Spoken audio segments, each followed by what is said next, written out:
situação tá ficando muito complicada lá na Venezuela. Ontem, os moradores aprovaram em referendo a proposta do governo para criar um novo estado na região, que é atualmente controlada pela Guiana, aquele espaço que os dois países disputam há bastante tempo. Segundo o governo da Venezuela, mais de 95% dos eleitores, votaram a favor.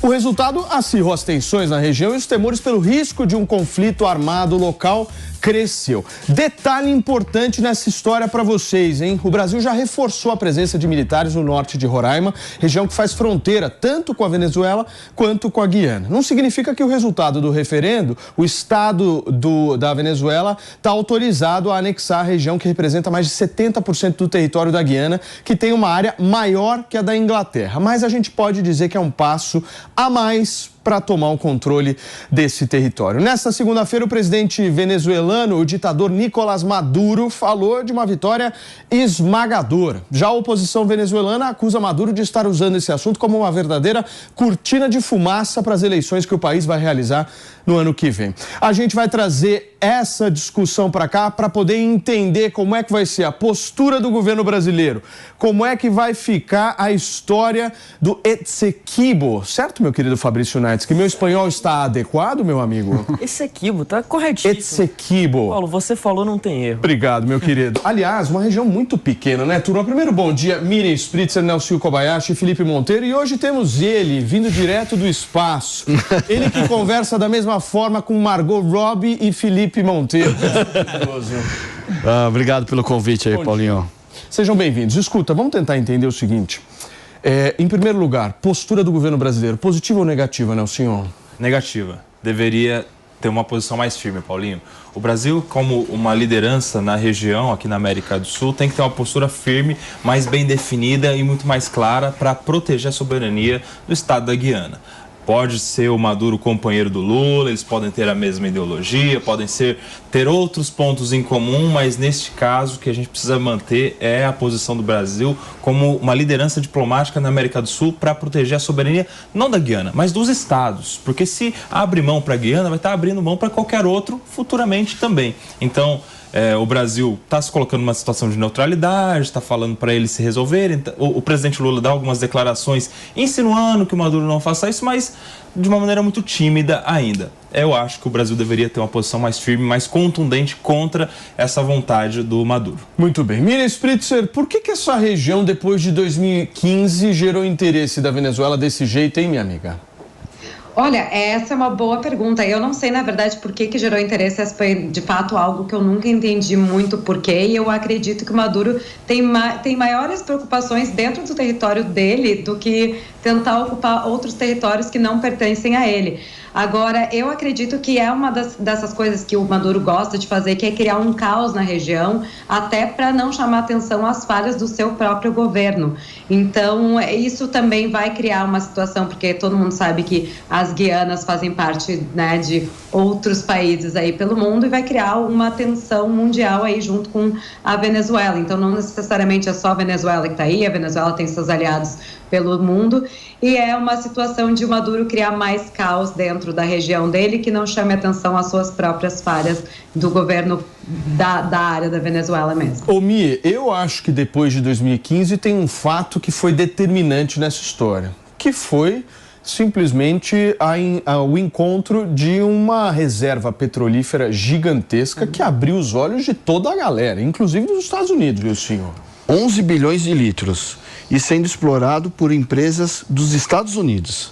Mas tem uma questão também a gente tenta sempre achar o jabuti, né? Porque o jabuti não sobe árvore, né? 2024 é ano de eleição. Quando que ele vai começar essa guerra? Quando ele vai começar essa confusão? No ano das eleições. O que o líder imagina?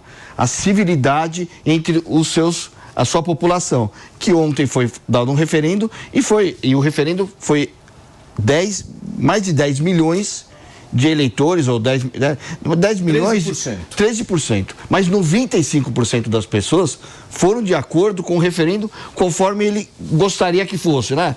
Que era, pode juntar o país junto à Venezuela, tem um apoio agora, tem um respaldo da população para fazer o que bem entender, ou de forma militar, ou de forma diplomática. Mas o Koba falou um negócio aqui que é importante também. Não é só o Brasil. As organizações internacionais também estão muito dúbias, né? Se a gente for pensar, a guerra da Ucrânia, todo mundo mais ou menos. Agora de Israel, olha, vamos cessar fogo, vamos parar. Ninguém com uma posição muito firme, contundente contra quem está sendo atacado. Sim, um negócio assim, olha, veja bem, vamos ver como que a gente faz mais para frente. E agora as organizações internacionais foram também, não mexe como tá, mas conflito. E né? Não deve que joga a palavra conflito na história, não é conflito. E não foi firme falando assim, esse espaço é da Guiana. Fala assim, olha, não mexe, deixa assim como tá, sabe? Sem firmeza nenhuma. Sim. Pepe, vamos aos números desse reverendo extremamente democrático que foi promovido na Venezuela. Pergunta número 1, a resposta sim teve 97,8%. Pergunta 2, a resposta 2 teve 98,1% de sim. Pergunta 3 teve 95,4% de sim. Pergunta 4, 95,9% de sim. E pergunta 5 também 95,9%. Nós podemos dizer que eles estão quase batendo os índices da democracia da Coreia do Norte? Paulinho, quando você vê uma votação majoritária dessa forma, quase maioria, né, absoluta, né, quase a totalidade das pessoas, né, quase unanimidade, alguma coisa estranha acontece, né, porque faz parte da democracia exatamente o contraditório e o conflito, não é?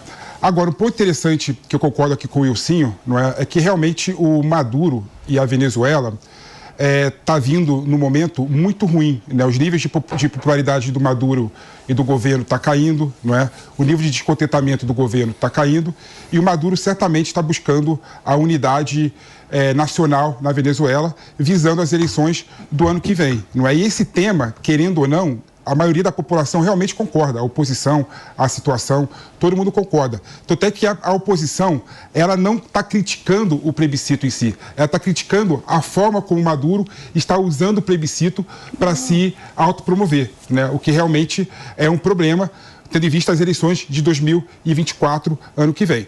Agora, um ponto que eu queria colocar aqui, complementando o que o Nelsinho colocou, é impressionante que tudo que envolve a Venezuela e o Maduro, o Lula e o governo tem uma certa dificuldade de criticar, não é? Realmente, né, não há nenhum tipo de outra posição que a gente espera do governo brasileiro que não seja defender a soberania popular e a soberania da Guiana, não é? Todo tipo de negociação, todo tipo de reconfiguração tem que passar por uma negociação vinda de organismos internacionais, como foi no passado. Agora, Pepe, para você que sintonizou nesse momento aqui na programação da Jovem Pan, nós não estamos falando da guerra entre Israel e o grupo terrorista Hamas. É uma nova guerra que pode acontecer bem pertinho aqui das nossas casas, ali na região da Guiana, junto com a divisa da Venezuela. E olha, o presidente Lula defendeu o que chamou de bom senso no conflito entre os dois países. Ele disse o seguinte, abre aspas, a América do Sul não está precisando agora de confusão. Espero que o bom senso prevaleça do lado da Venezuela e também do lado da Guiana. A humanidade deveria ter medo da guerra, só faz guerra quando falta o bom senso. Quando o poder da palavra se exauriu por fragilidade dos conversadores.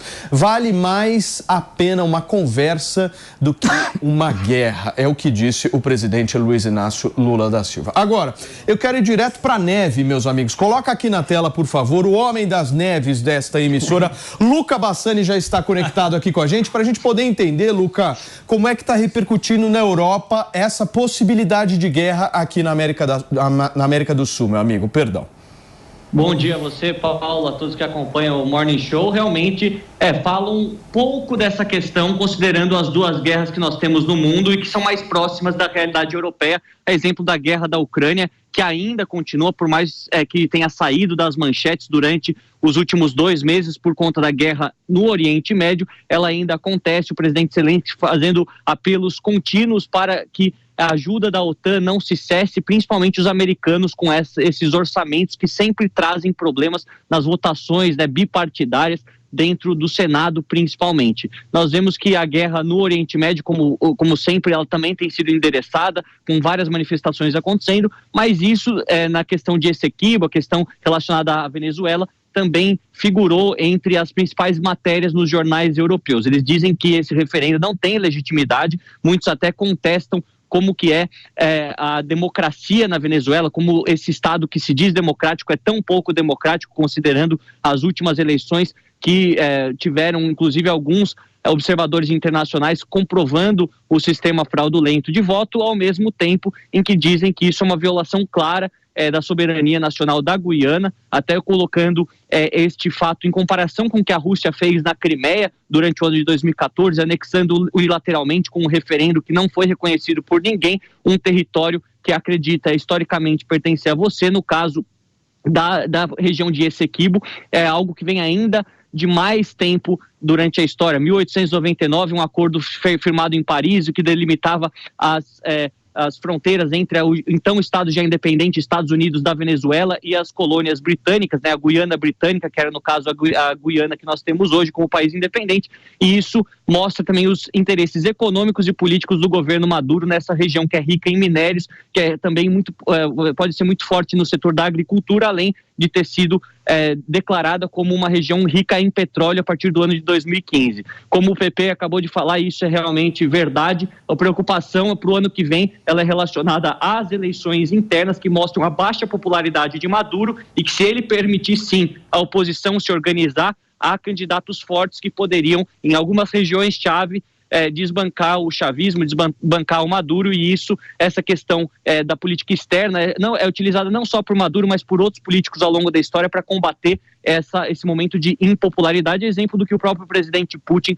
fez com a guerra da Ucrânia e acabou subindo na popularidade ao longo dos meses que seguiram essa guerra. A gente vai ficar acompanhando, mas os europeus dizem que não há legitimidade nenhuma e contestam qualquer tipo de anexação unilateral de um território sobre o outro. Perfeito. Luca, vou pedir para você continuar aqui com a gente, porque eu quero discutir esse poderio militar da Venezuela. Fabrício, eu estava dando uma olhada em alguns dados.